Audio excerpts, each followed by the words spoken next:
नमस्कार दोस्तों, welcome back to my channel exam store. दोस्तों यहाँ पे आप देख सकते हैं आज जो है हम लोग वीडियो या यूपी ट्रिपल एस सी के द्वारा या यूपी में जो भी एग्ज़ाम होते हैं और जहाँ पर भी हिंदी पूछे जाते हैं, इसीलिए मैं यहाँ से टॉपिक वाइज जो है आपको लगभग 100 क्वेश्चन हर टॉपिक के कराने वाला हूँ जो कि लगातार प्रीवियस ईयर्स एग्ज़ाम में पूछे गए हैं। तो आज का पहला टॉपिक रहने वाला है ध्वनि एवं हिंदी वर्णमाला व वर्णक्रम। तो चलिए इसको हम लोग स्टार्ट करते हैं। पहला क्वेश्चन है, शब्द की सबसे छोटी इकाई क्या कहलाती है? तो शब्द की सबसे छोटी इकाई जो है वर्ण कहलाती है। क्या कहलाती है? वर्ण। ये देख सकते हैं उत्तर प्रदेश पुलिस 2017 में क्वेश्चन पूछा गया है कि शब्द की सबसे छोटी इकाई क्या कहलाती है? वर्ण। यहाँ पे देख सकते हैं इसका पूरा आपको दिया भी गया है एक्सप्लेनेशन। आप उसको भी पढ़ना चाहते हो तो पढ़ सकते हो, ठीक है। जिस क्वेश्चन में मुझे ज़रूरत लगेगी उसका मैं एक्सप्लेनेशन भी कर दूंगा। सेकेंड क्वेश्चन में पूछा जा रहा है भाषा की मूल इकाई क्या है? तो भाषा की मूल इकाई क्या होती है? ध्वनि। क्या होती है? ध्वनि। यूपीएसआई 2016 में पूछा गया है। तो यहाँ पे देखिए भाषा की मूल इकाई ध्वनि है और भाषा की पूर्ण सार्थक इकाई क्या होता है? वाक्य। यानी सार्थक की बात करेगा तो वाक्य हो जाएगा, मूल इकाई की बात करेगा तो ध्वनि हो जाएगा। वाक्य से छोटी इकाई क्या होती है? उपवाक्य, ठीक है। और उपवाक्य से छोटी इकाई क्या होते हैं? पदबंध। और पदबंध से छोटी इकाई होता है पद। और पद से छोटी इकाई अक्षर। और अक्षर से छोटी क्या होता है? ध्वनि या वर्ण, ठीक है। ये सारी चीज़ आपको समझ में आ गए। एग्जाम्पल में दिया है जैसे राम शब्द में दो अक्षर है रा और म, इसी और एवं चार वर्ण है र और आ की मात्रा आ, उसका म और अ, ठीक है। तो सबसे छोटी इकाई यहाँ पे आपको देखने को मिल जाएगा। अब हम लोग बात करते हैं थर्ड क्वेश्चन की तरफ और इसमें पूछा जा रहा है वर्णों के समुदाय को क्या कहते हैं?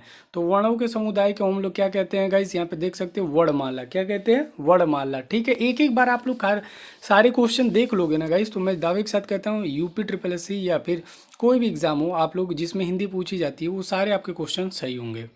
चौथा क्वेश्चन में वर्णमाला किसे कहते हैं? तो वर्णमाला किसे कहते हैं? व्यवस्थित वर्ण समूह को। किसको कहते हैं?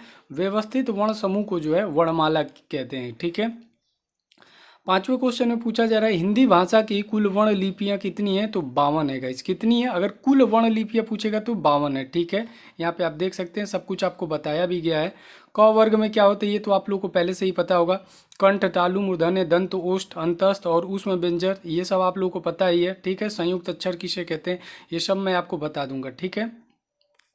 तो यहाँ पे आपको गाइस देखने को मिल जाएगा जैसे संयुक्त अक्षर। यहाँ पे देखिए ये लगातार आपके एग्जाम में पूछे जाते हैं। ये जितने भी संयुक्त अक्षर अयोग बा कौन कौन से होते हैं, द्विगुण व्यंजन कौन से होते हैं, ये सब आपके एग्जाम में टोटल इनको लेके 52 होती है।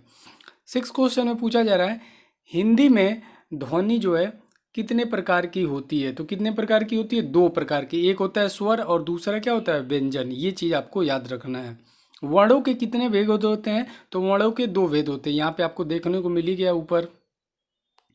आगे बात करते हैं एट्थ क्वेश्चन में और इसमें पूछा जा रहा है जिनका उच्चारण जो है स्वतंत्रता से होता है और जो व्यंजन के उच्चारण में सहायक होते हैं उसे हम लोग क्या कहते हैं? स्वर कहते हैं। क्या कहते हैं गाइस? स्वर, ठीक है। स्वर के सहायता से हम लोग व्यंजनों का क्या कर सकते हैं? उच्चारण करते हैं, इसी ये हमारी सहायता करता है, ठीक है। नाइन्थ क्वेश्चन में पूछा जा रहा है जिन वर्णों का उच्चारण स्वतंत्र होता है उन्हें क्या कहेंगे? स्वर कहेंगे। क्या कहेंगे? स्वर। यानी ये जो हमारे स्वर होते हैं वो बिल्कुल भी स्वतंत्र तो होते हैं, ठीक है। इनका उच्चारण जो है किसी के सहायता से नहीं हम लोग करते हैं। नाइन्थ का ए ऑप्शन बिल्कुल करेक्ट है। आगे बढ़ते हैं हम लोग टेंथ क्वेश्चन में और इसमें आपसे पूछा जा रहा है हिंदी वर्णमाला में स्वरों की संख्या कितनी है? तो कितनी है? 11 है। याद रखिएगा 13 लोग आपको बताएंगे लेकिन 11 होता है, याद रखिएगा, ठीक है।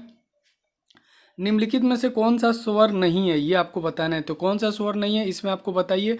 जो इया है कौन सा है गाइस? D option. आप सभी लोग पढ़े हैं ये स्वर नहीं होता है, ये व्यंजन होता है, ठीक है। आगे हम लोग चलते हैं। 12 क्वेश्चन में पूछ रहा है कौन स्वर नहीं है? इसमें भी आप ब देख ही रहे हैं, आपको डायरेक्ट ये क्वेश्चन आपको हलवा है, ठीक है। बीएड में पूछा गया है। वीडियो के एग्जाम में 13 क्वेश्चन में आप देखिए क्या पूछा गया है निम्नलिखित में से कौन सा मूल दीर्घ स्वर नहीं है? मूल दीर्घ स्वर नहीं है। आप लोग को पता है दीर्घ स्वर किसे कहते हैं, ठीक है। तो यहाँ पे पहले देखिए स्वर कितने प्रकार के होते हैं। ये देखिए ह्रस्व स्वर, दीर्घ स्वर। ह्रस्व स्वर क्या होते हैं? जिन स्वरों की उत्पत्ति दूसरों स्वरों से न होकर स्वतंत्र रूप से होती है उन्हें हम लोग क्या कहते हैं? ह्रस्व स्वर कहलाते हैं। जैसे अ, ई, उ, रेपेरी, इन्हें मूल स्वर भी कहा जाता है, ठीक है। और दीर्घ स्वर कौन होते हैं? जो मिल के बने होते हैं। जैसे अ प्लस अ मिल के बना है आ, ई प्लस ई मिल के बना है बड़ी ई, उ प्लस उ मिल के बना है बड़ा ऊ, ठीक है। तो इन्हें दीर्घ स्वर कहते हैं। अब आपको समझ में आ गई। संयुक्त स्वर ये आप देख ही सकते हैं कि इसमें भी जुड़े होते हैं। तो क्वेश्चन में आपसे पूछा जाए कौन सा मूल दीर्घ स्वर नहीं है, तो कौन सा नहीं है? डी ऑप्शन ओ जो है मूल दीर्घ स्वर नहीं है। 13 का डी जितने भी लोग बता रहे हैं बिल्कुल सही है। 14 क्वेश्चन में पूछा जा रहा है निम्न में दीर्घ स्वर है, तो निम्न में दीर्घ स्वर कौन है? ए, ठीक है, ये डी ऑप्शन बिल्कुल सही है। 15 में पूछा जा रहा है निम्न में दीर्घ स्वर कौन सा है, तो कौन सा है? आ है। अभी आपको बताया अ प्लस आ मिल के आ होता है, ठीक है। 16 क्वेश्चन में पूछा जा रहा है निम्नलिखित में से कौन सा संयुक्त स्वर है, तो संयुक्त स्वर कौन से होते हैं? ए ओ औ, ये क्या होते हैं? संयुक्त स्वर होते हैं। मात्रा के आधार पर स्वर कितने प्रकार के होते हैं, तो मात्रा के आधार पर स्वर 3 प्रकार के होते हैं, ठीक है। ह्रस्व स्वर, दीर्घ स्वर और एक और आपका होगा प्लुप्त स्वर, ठीक है, प्लुप्त स्वर। लेकिन संस्कृत की दृष्टि से पूछा जाए तभी ये 3 होते हैं। वैसे आपको जो है 2 ही स्वर आपको बताया जाएगा ज़्यादातर। इसको याद रखिएगा। जैसे ह्रस्व स्वर की बात किया जाए, जिन स्वरों के उच्चारण में एक मात्रा का समय लगता है उन्हें हम लोग क्या कहते हैं? ह्रस्व स्वर कहते हैं, जैसे अ, ई, उ, रे, पे, री। दीर्घ स्वर कौन से होते हैं? जैसे द्विमात्रिक स्वर होते हैं, जैसे आ, ई, उ, ए। ये आपको समझ में आ गया होगा। और जो ये प्लुप्त स्वर होते हैं, जैसे राम आप बोलते हैं इसमें इस तरीके से, ठीक है। जिन स्वरों के उच्चारण में 3 मात्रा का समय लगे उसे प्लुप्त स्वर कहते हैं, ठीक है। अब हम लोग आगे देखते हैं नेक्स्ट क्वेश्चन 18 के तरफ, और इसमें आपसे पूछा जा रहा है वर्ण तालिका के अनुसार ह्रस्व, दीर्घ और प्लुप्त क्या है, तो ये क्या है? सब मात्रा स्वर हैं। क्या है गाइस? स्वर, ठीक है। 18 का ए ऑप्शन बिल्कुल सही है। 19 में पूछा जा रहा है स्वर ध्वनि के प्रकार होते हैं। स्वर ध्वनि क्या प्रकार होते हैं? उपयुक्त तीनों ये होते हैं ना, अभी मैंने आपको बताया, दीर्घ स्वर, प्लुप्त स्वर, ह्रस्व स्वर, ठीक है। 20 क्वेश्चन में पूछा जा रहा है जिह्वा के आधार पर जो है स्वर कितने प्रकार के होते हैं? 3। एक होता है अग्र स्वर, एक होता है मध्य स्वर, एक होता है पश्च स्वर। अग्र स्वर में कौन कौन से आते हैं? ई, बड़ी ई, ए, ऐ। मध्य में सिर्फ आता है अ, याद रखिए। मध्य से स्वर से जब आप अ बोलोगे तो जीभ के मध्य से आता है, ठीक है। अब पश्च स्वर कौन से होते हैं? जिन स्वरों के उच्चारण में जिह्वा का पिछला भाग उत्तापित होता है उन्हें पश्च स्वर कहते हैं, जैसे आ, ऊ, बड़ा ऊ, ओ, औ। ये सारे किसके होते हैं? पश्च स्वर के। अर्ध विपरीत स्वर कौन से होते हैं गाइज? अर्ध विपरीत स्वर कौन से होते हैं? तो ऐ होते हैं। कौन होते हैं? ऐ जो होते हैं अर्ध विपरीत स्वर होते हैं। यहाँ पे देख लीजिए विपरीत किसे कहते हैं? जिन स्वरों के उच्चारण में मुख द्वार पूरा खुलता है, जैसे आ, इसमें क्या हो? ये विपरीत है। विपरीत उसे कहते हैं जिसमें मुख पूरा खुलता है। अर्ध विपरीत जिसमें आधा मुख खुले उसे, जैसे अ, ए, आ, औ। ये क्या होते हैं? ये जो है अर्ध विपरीत होते हैं। और अर्ध संवृत क्या होते हैं? और संवृत जिन स्वरों के उच्चारण में मुख द्वार लगभग बंद रहता है, जैसे ई, बड़ी ई, ऊ, बड़ा ऊ। ये क्या होंगे? संवृत। अर्ध संवृत कौन होते हैं? ए, ओ, ठीक है। ये आपको याद रखना है। अब क्वेश्चन आपसे ऐसे पूछा जाएगा कि जिनकी ध्वनि में केवल मुख से निकलती है उन्हें हम लोग क्या कहते हैं? तो उन्हें निरुनासिक स्वर कहते हैं। क्या कहते हैं? निरुनासिक स्वर कहते हैं। जिनकी ध्वनि केवल मुख से निकलती है, नाक से नहीं निकलती, उन्हें हम लोग क्या कहते हैं? निरुनासिक। यहाँ पे आप देख सकते हैं गाइस, जिनकी ध्वनि केवल मुख से निकलती है वे निरुनासिक स्वर हैं। अनुनासिक स्वरों में जैसे लास्ट के जो भी क, ख, ग अंग के लास्ट में आएंगे, जैसे अंगा हो गया, इया हो गया, ड़ हो गया, न हो गया, म, ये सारे देख सकते हैं कि ये नाक से भी निकलती है, ठीक है। इन्हें हम लोग अनुनासिक स्वर कहते हैं, ठीक है। अब हम लोग बात करते हैं आगे। 23 में पूछा जा रहा है भाषा विज्ञान की दृष्टि से ऊ जो है किस प्रकार का स्वर है, तो ये किस प्रकार का है? पश्च समृत है। कौन सा है गाइस? पश्च समृत। ओठों की आकृति के आधार पर निम्नलिखित में से कौन सी आवृतमुखी स्वर है? कौन आवृतमुखी स्वर है आपको इसमें बताना है। तो इसका सही जवाब क्या हो जाएगा? ई जो है आवृतमुखी स्वर है। कौन जी गाइस? आवृतमुखी और वृत्तमुखी, ये आपको याद रखना है। तो जिसमें ओठ वृत्तमुखी हो या गोलाकार नहीं होते उन्हें अवृतमुखी स्वर कह लेते हैं, जैसे अ, आ, ई, बड़ी ई, ए, ऐ। ये क्या हो गए? अवृतमुखी। यानी इनमें जो है ओठ क्या होंगे? आपके गोलाकार नहीं होंगे। और वृत्त मतलब आपको पहले से पता है गोला होता है। तो जो वृत्तमुखी होंगे वो कौन कौन से होंगे? ऊ, आप बोल के देखो, ऊ आपका जो है ओठ क्या हो जाएगा? गोल टाइप का बन जाएगा, ठीक है। जैसे बड़ा ऊ, ओ, औ, ये सारे क्या हो रहे हैं? वृत्तमुखी होते हैं, ठीक है। अवृतमुखी और वृत्तमुखी में अंतर आपको पता चल गया होगा। आगे बढ़ते हैं। 25 क्वेश्चन में आपसे पूछा जा रहा है निम्न में कंठ वर्ण कौन से होते हैं, तो कंठ वर्ण कौन से होते हैं? अ। इसी को अभी मैंने आपको बताया था, बताइए अग्र स्वर है, मध्य स्वर है या पश्च स्वर है? अ कौन सा है? तो अभी मैंने आपको बताया था, आप लोग कमेंट बॉक्स में बताइए। कौन वर्ण ओष्ठ नहीं है? ओठ से कौन सा नहीं आता है? तो आ जो है ओष्ठ वर्ण नहीं है, ठीक है, यह कंठ ध्वनि होता है, ठीक है। अब यहाँ पे सब आपको दिया गया, देख ले। निम्न में ओष्ठ वर्ण कौन सा है, आपको बताना है ओष्ठ वर्ण कौन सा है, तो ऊ है। कौन सा है? ऊ। आप देखिए इसमें आपका ऊ जो है, मुंह जो है, ओठ जो है आपका देखिए ऊ करने पे हो रहा है, ठीक है। तो कंठ में कौन कौन से आते हैं? ओ और आ आते हैं। तालु से कौन आते हैं? ई और बड़ी ई। मूर्धा से कौन से आते हैं? रेपेरी। ओष्ठ पे कौन आता है? ऊ और बड़ा ऊ। कंठ तालु से कौन आते हैं? ए और ए आते हैं। कंठ ओष्ठ से कौन आते हैं? ओ और औ आते हैं, ठीक है। तो ये आपके सामने सारे क्वेश्चन जो है एक बार मैं पलट के रख दे रहा हूँ, ताकि आप लोग जो है एग्जाम देने जाओगे तो अच्छा रहेगा। कंठ तालव्य में कौन सा होता है? तो ए और ए होते हैं। कौन होते हैं? ए और ए। किस वर्ण का उच्चारण स्थान कंठ तालु है? तो कौन सा होता है? ए, ठीक है। बी ऑप्शन बिल्कुल सही है, और ये चकबंदी लेखपाल में पूछा गया है। आगे क्वेश्चन है, ए के उच्चारण में जो है की सहायता से ली जाती है, तो किसकी? कंठ और तालु की सहायता से। किसकी? कंठ तालु, इसी को होते हैं। ओ जो है और औ किस प्रकार के वर्ण होते हैं? तो ये कंठोष्ठय होते हैं। क्या होते हैं? कंठोष्ठय। इसको आपको याद रखना है। नेक्स्ट क्वेश्चन, इनमें से कौन से ओ का उच्चारण है? किसका पूछ रहा है? ओ का उच्चारण है, तो इसका आपको पता है कौन सा है? कंठ प्लस ओष्ठ से होता है, ठीक है। आगे देखिए 33 क्वेश्चन में आपसे पूछा जा रहा है, ई बड़ी ई च छ ज झ ई आदि का उच्चारण किससे किया जाता है? तो आपको पता होना चाहिए किससे होता है? तालव्य से। जैसे क ख ग में कंठ, उसके बाद तालव्य आता है, तो ये तालव्य से होंगे, ठीक है। ये क्वेश्चन तो सिंपल और बना दिया। वर्णमाला का कौन सा अक्षर पुल्लिंग नहीं है? ये आपको बताना है, कौन सा अक्षर जो है पुल्लिंग नहीं है। ई और बड़ी ई क्या है? पुल्लिंग नहीं है, ठीक है।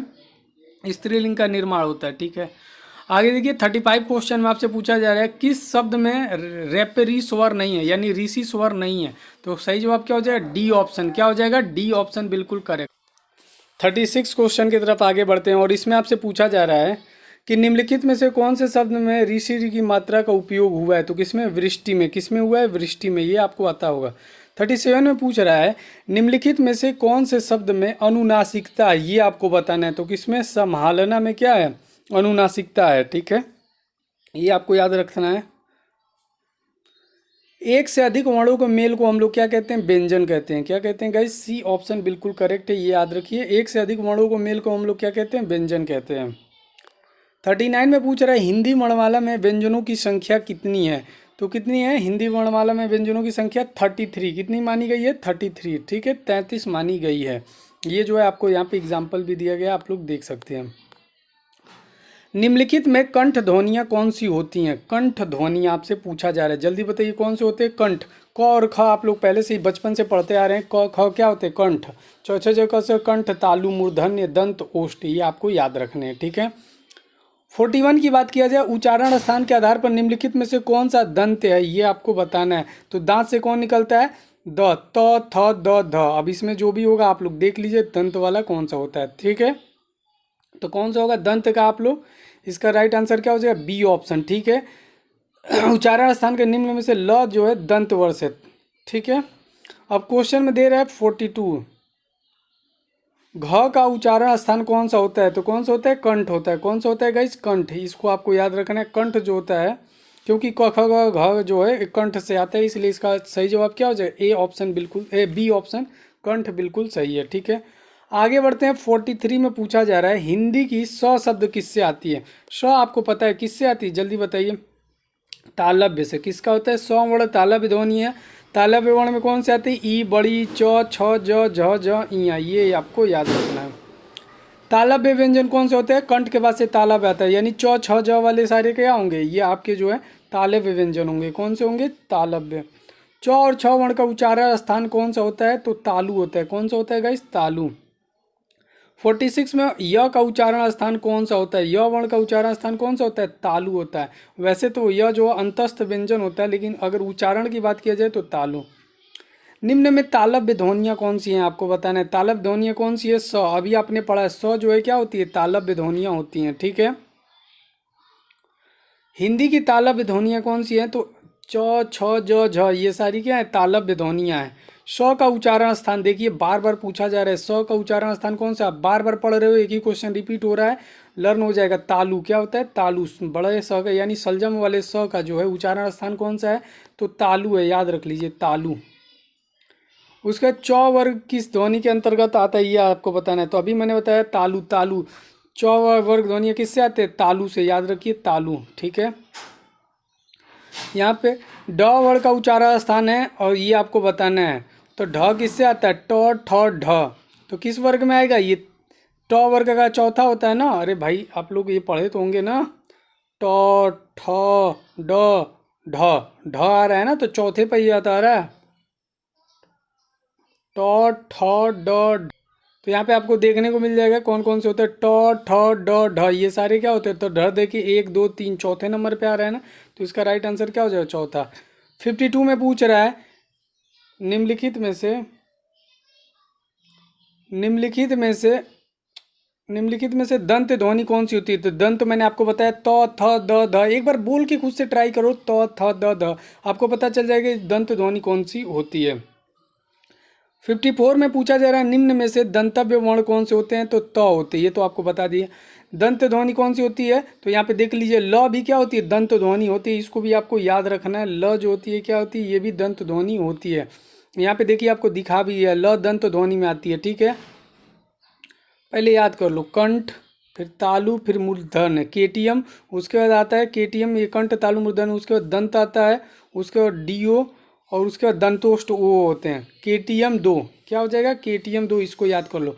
प फ ब भ, ये ओष्ठ, देखो प बोलने पर ओठ आपके दोनों चिपक रहे होंगे, तो कौन सा हो जाए, ओष्ठ हो जाए। प फ ब क्या हो जाएंगे, ओष्ठ, इसको याद रख लो, ठीक है।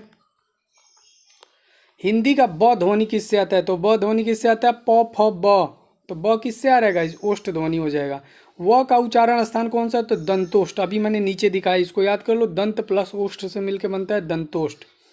निम्नलिखित ध्वनियों में से कौन सी दंतोष्ठ है, तो वह क्या होता है, व जो होता है दंतोष्ठ होता है, याद रख लो, यानी डी ऑप्शन बिल्कुल करेक्ट है।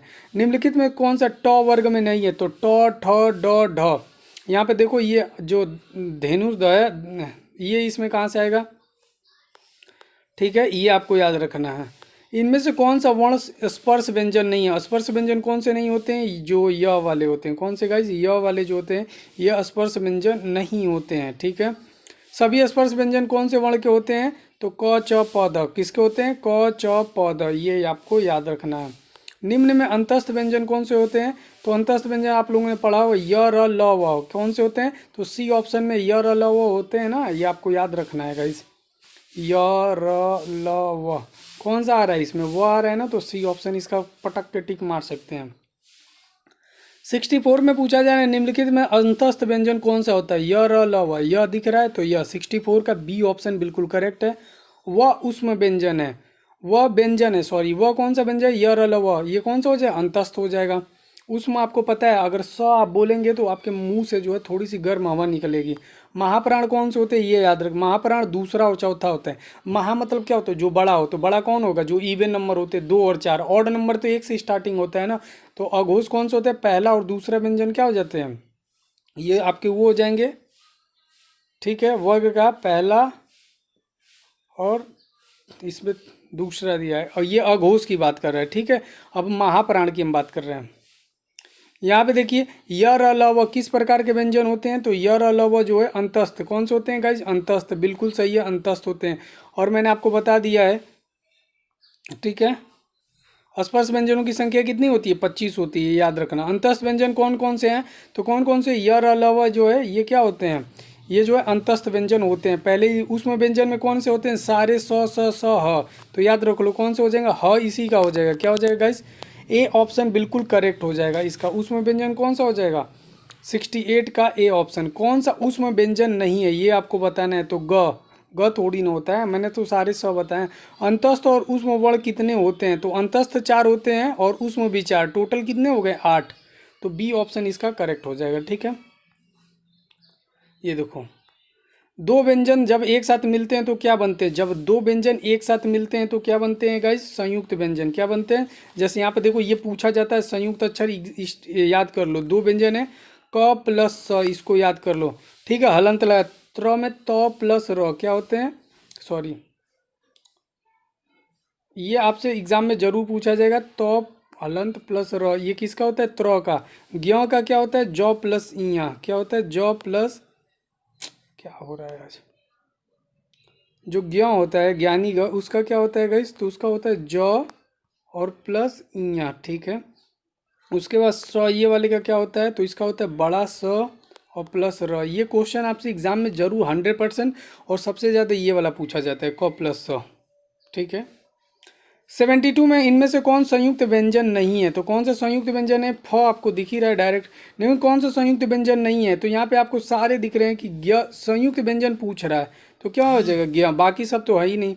ये इसका पूछ रहा है कि योग को किससे बनता है, क प्लस स से, क प्लस स कौन सा है, इसमें से सिर्फ ए ऑप्शन आपको देखने को मिल जाएगा। ये छत्री छ कौन से मूलधन किसके अंतर्गत आती है, तो संयुक्त व्यंजन के, किसके संयुक्त। इसमें सारे क्वेश्चन आपके कंप्लीट हो गए होंगे। ज्ञ जो है वर्ण किस वियोग से बनता है, तो जौ प्लस इया से, जौ प्लस इया किस ऑप्शन में, बी ऑप्शन आपको देख रहा है, बी ऑप्शन पे टिक कर दीजिए। हिंदी वर्णमाला में कुल कितने अयोगवा होते हैं, दो, अंग और अह। कौन से होते हैं, अंग और अह। एक देखिए अनुस्वारी ये दिख रहा है, एक ये दे रहा है, ठीक है। अब आगे हम लोग बढ़ते हैं। 78 में पूछ रहा है नासिक नासिक के व्यंजन कौन से होते हैं, कौन से नासिक के व्यंजन कौन से होते हैं, तो कौन से होते हैं गाइस, याद रखना इसका, इया, इया जो होता है इन नाक से आता है, ठीक है। नासिक के व्यंजन होते हैं। निम्नलिखित में से कौन सा व्यंजन जो है संघर्ष व्यंजन है, ठीक है। तो बताइए 79 का जो है सही ऑप्शन क्या हो जाएगा, 79 का सही ऑप्शन हो जाएगा ह, क्या हो जाएगा, ह आपको याद रखना है। आगे बढ़ते हैं। स कौन सा व्यंजन कहलाते हैं, तो ये कौन से व्यंजन कहलाते हैं, ऊष्म संघर्षी व्यंजन। देखो इसमें ऊष्मा भी निकलता है, तो ये आपको याद रखना। अघोष वर्ण कौन से होते हैं, अघोष वर्ण कौन से होते हैं, स, डी ऑप्शन बिल्कुल सही है, सघोष और अघोष होते हैं, ठीक है। निम्न में अल्प प्राण कौन से होते हैं, अल्प प्राण आपको बताया है कौन से होते हैं जैसे दूसरा चौथा क्या होते हैं, महाप्राण, तो पहला और तीसरा क्या हो जाएंगे, अल्प प्राण। अल्प प्राण देखो लिखा होगा इसमें, प्रत्येक वर्ग का पहला और तीसरा क्या होते हैं, और पांचवा ये जो होते हैं आपके क्या होते हैं, अल्प प्राण होते हैं, ठीक है। य र ल व जो अंतस्थ होते हैं ये भी अल्प प्राण। महाप्राण कौन से होते हैं, देखो इनमें जो उच्चारण से इसमें लिखा है प्रत्येक वर्ग का दूसरा और चौथा और साथ में जितने भी तुम्हारे उसमें व्यंजन होते हैं ये सब क्या होते हैं, महाप्राण होते हैं। तो अल्प प्राण कौन सा हो जाएगा, ग वाला, ठीक है, क्योंकि तीसरे पे आ रहा है क ख ग, तो इस वजह से हो जाएगा। इनमें से कौन सा व्यंजन अल्प प्राण है, अब अल्प प्राण तुम्हें मैंने बता दिया, 1 3 5 होते हैं। कौन होते हैं बेटा, 1 3 5 लिख लो, क ख ग घ अंग, ये हो गए ना। अब इसमें से देखोगे तो कौन आ रहा है, इसमें तो मान लो ये तुम्हारे कौन सा अल्प प्राण पूछ रहा है, तो ये होना चाहिए, ये होना चाहिए, ये होना चाहिए। तो क ख ग में तो दिया नहीं, ख और ये दिया।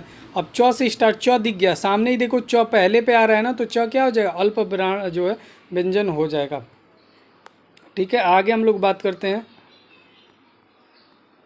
यहाँ पे देखो 84 अल्प प्राण ध्वनियों का समूह कौन सा है, अल्प प्राण ध्वनियों का समूह कौन सा है, च हो जाएगा, छ च ज, यानी बी ऑप्शन बिल्कुल करेक्ट है। यहाँ पे देख लो सब 1 3 5 आ रहे हैं कि नहीं, वही तुम्हारे हो जाएंगे। कौन सी ध्वनि अल्प प्राण है, यहाँ पे फिर पूछा रहा है कौन सी ध्वनि जो है अल्प प्राण है बेटा, तो कौन सा हो जाएगा, डी ऑप्शन त, क्योंकि स्टार्टिंग ही त से हो रहा है, तो ये पहला अक्षर होता है। निम्नलिखित में से अल्प प्राण वर्ग कौन से होते हैं, तो क और ग, कौन से होते हैं, क और ग। सभी महाप्राण कौन से होते हैं, 2 और 4, 2 और 4 क्या होते हैं, महाप्राण। तो कौन कौन से हो जाएंगे इसमें देख लो, आपका सही जवाब क्या हो जाएगा, क के बाद ख आता है, च के बाद छ आता है, ट के बाद ठ, ट ठ, ठीक है। तो 87 का जो है ए ऑप्शन बिल्कुल सही है। महाप्राण ध्वनियाँ कौन से होते हैं, महा, तो 2 और 4 कौन से होते हैं, 2 और 4, दूसरा और चौथा सी ऑप्शन। कौन से महाप्राण वर्ण है, महाप्राण वर्ण 2 और 4 पे जो आए वही होगा, तो कौन सा था, त थ, त थ, देखो दूसरे पे आ रहा है ना, जैसे त और थ कितने नंबर पे आ रहा है, 2 नंबर पे, तो ये इसका सही जवाब हो जाए। महाप्राण व्यंजन कौन से होते हैं गाइस, इसको बस रिवीजन करना है, मैं जानता हूँ आप सभी को आता है, ठीक है, बस आपको रिवीजन। महाप्राण व्यंजन कौन से होते हैं, तो घ, ये महाप्राण होते हैं, दूसरे और चौथे पे आते हैं, लिख लो भाई, क ख ग घ अंग। अब देखो 1 2 3 4 5, तो 2 और 4 वाले महाप्राण होते हैं, तो घड़ी गई याद तो रहा है, चौथे पे होगा। निम्न कौन सा महाप्राण व्यंजन है, ये आपको बताने, तो इसका सही जवाब क्या हो जाएगा गाइस, 91 का कौन सा जवाब हो जाएगा, सी ऑप्शन बिल्कुल सही है। महाप्राण व्यंजन कौन से हो जाएंगे, भ हो जाएंगे। कैसे पता, प फ ब भ, अब को लिख के दिखाता हूँ, प फ, प फ ब भ, ठीक है। तो इसमें देखो चौथे पे कौन आ रहा है, चौथे पे कौन सा आ रहा है, सी ऑप्शन आ रहा है कि नहीं, ये देखो यानी महाप्राण पूछ रहे हैं, 2 और 4 होते हैं, ठीक है। अघोष वर्ण कौन से होते हैं गाइस? तो डी ऑप्शन बिल्कुल सही है, अघोष वर्ण। निम्न में से कौन सा वर्ण जो है आपसे पूछा रहा अघोष है, तो कौन सा होते हैं? अघोष और सघोष आप लोग पढ़े होंगे, ठीक है। तो इसमें देखिए यहाँ पे आपको पूछ रहा है 93 में कौन सा वर्ण अघोष है, तो ए ऑप्शन क जो है क्या हो जाएगा? अघोष हो जाएगा। क्या हो जाएगा? अघोष। निम्न में कौन सा वर्ण अघोष है, तो कौन से हो जाएंगे? ए ऑप्शन च वाले जो है क्या होते हैं? अघोष होते हैं। निम्न में कौन सा अघोष वर्ण कौन सा है, तो इसमें आपको बताना है कौन सा है? प जो है अघोष वर्ण हो जाएगा। क्या हो जाएगा? अघोष। ए ऑप्शन बिल्कुल है। निम्नलिखित में से कौन सा वर्ण घोष है, तो कौन सा है? द जो है क्या है? घोष वर्ण है। कौन सा वर्ण घोष नहीं है? घोष कौन सा नहीं है? तो त वर्ण जो है क्या है? घोष वर्ण नहीं है, क्योंकि यह अघोष वर्ण होगा। त वर्ण घोष नहीं है। निम्न में से घोष वर्ण कौन से होते हैं? घोष वर्ण कौन से होते हैं? पहला और दूसरा होते हैं घोष वर्ण। तो इसमें ज दे रहा है, तो ठीक है, च छ ज, तो ये क्या हो जाएगा? घोष वर्ण कौन सा है? अघोष नहीं पूछा, तो घोष कौन से हो जाएंगे? तीसरा, चौथा, पांचवा, तो ज हो जाएगा। सघोष वर्ण कौन से होते हैं? तो सघोष वर्ण कौन से होते हैं? बी, यानी सी ऑप्शन सही हो जाएगा। ब जो है क्या होते हैं? सघोष वर्ण होते हैं। सघोष और अघोष में कंफ्यूजन है। लिखो, जो अघोष होते हैं 1 और 2 होते हैं। सघोष कौन से होते हैं? 3, 4, 5, ये आपको याद रखना है। सघोष को ही घोष वर्ण भी कहा जाता है, ठीक है, और इसको तो अघोष ही बोला जाएगा, ठीक है, इसको अघोष वर्ण बोलते हैं। अब तो क्लियर हो गया होगा। काकल्य वर्ण कौन से होते हैं? वेरी वेरी इंपॉर्टेंट क्वेश्चन है, आपके एग्जाम में हर बार पूछा जाता है काकल। तो ह जो वर्ण होता है क्या होते हैं? काकल्य ध्वनि होते हैं, इसको याद रखना, ठीक है। ह। र का विवरण क्या है? तो र का विवरण वत्सर्य लुंठित है, सघोष है, अल्प प्राण में आता है, ठीक है। अल्प प्राण में क्यों आता है? क्योंकि 1, 3, 5 जो होते हैं अल्प प्राण, महाप्राण 2 और 4 होते हैं। य र ल, य र ल, देखो ये कहाँ पे आ रहे हैं? र का विवरण, ठीक है, अल्प प्राण व्यंजन होते हैं। र का विवरण वर्ध लुंठित वर्त यहाँ पे आपको देखने को मिल जाएगा। सघोष वर्ण का प्रत्येक वर्ग का कौन सा होता है? तीसरा, चौथा और पांचवा होता है, ठीक है। ये आप वर्ग का तीसरा, चौथा, पांचवा सघोष होता है। अल्प प्राण प्रत्येक वर्ग का पहला और तीसरा होता है, ठीक है।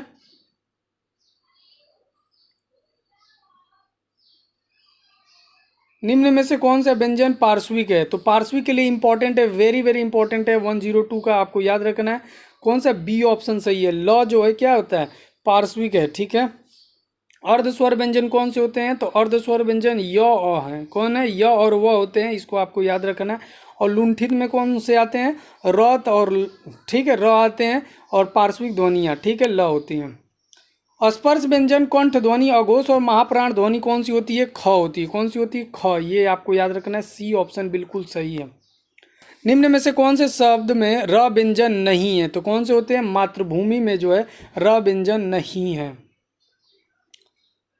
अनुस्वार के संबंध में कौन सा कथन उपयुक्त नहीं है? तो डी ऑप्शन, इसे चंद्रबिंदु के रूप में लिखा जाता है, ठीक है। अनुस्वार के लिए कौन सा कथन उपयुक्त नहीं है? याद रखना, आरओ में पूछा गया है।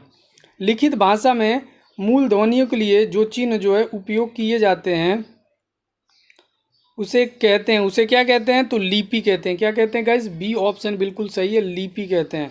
जब एक ही ध्वनि का द्वित हो जाए तो वो क्या कहलाता है? तो वो युग्मक ध्वनियाँ कहलाता है। क्या कहलाता है? युग्मक ध्वनियाँ। इसका बी ऑप्शन हो जाएगा, ठीक है, इसका याद रखना। जिन स्वरों के अंत में अ आ जाता है उन्हें हम लोग क्या कहते हैं? तो उन्हें आकारांत कहते हैं। क्या कहते हैं? आकारांत। हिंदी शब्दकोश में छत्री छ का क्रम किस वर्ण के बाद आता है? तो ये आपको बताना है किसके बाद आता है? क के बाद से आता है, क्योंकि इसका संयुक्त अक्षर क प्लस सा आप लोगों ने पढ़ा होगा। हिंदी का ये देखिए, हिंदी शब्दकोश में सबसे पहले कौन से शब्द आएंगे? तो सबसे पहले ऋक्ष आते हैं। कौन से आते हैं? ऋक्ष। ये आपको याद रखना, बी ऑप्शन बहुत तगड़ा है। ऋग्वेद, उसके बाद ये दिखा है ऋक्ष। शब्दकोश में कौन सा शब्द पहले आएगा? तो कौन आएगा? आंख। कौन सा आएगा? आंख। ए ऑप्शन बिल्कुल सही, 112 का ए ऑप्शन बिल्कुल। दीर्घ का वर्ण विच्छेद क्या होता है? तो ए ऑप्शन कौन सा होता है गाइज? ए ऑप्शन बिल्कुल। उद्यान का शुद्ध वर्ण अविच्छेद आपको लिखना है, तो इसका सी ऑप्शन सही हो जाएगा। कौन? C option. उ द या, ये द्यान जो मिल के बना है इसमें द पहला होता है, ठीक है। ये जो ऐसे करके बना है ना, इसमें द होता है, ठीक है। तो ये देखो, तो जो पहले वाले वर्ण लिखोगे तो हमेशा उसको किससे लिखा जाता है? तो यार इसको इरेज में कर।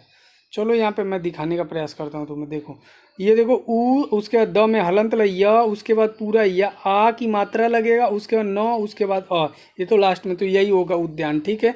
कक्षा शब्द का शुद्ध उच्चारण क्या होता है? तो कक्षा, ये सी ऑप्शन बिल्कुल सही है। तो यहाँ पे गाइज ये समाप्त हो चुका है। अब हम लोग कल पढ़ेंगे विराम चिन्ह के बारे में। तो आज के लिए बस इतना है, मिलते हैं फिर नेक्स्ट वीडियो में नेक्स्ट अपडेट के साथ। तब तक के लिए गुड बाय, टेक केयर, जय हिंद दोस्तों, लव यू ऑल।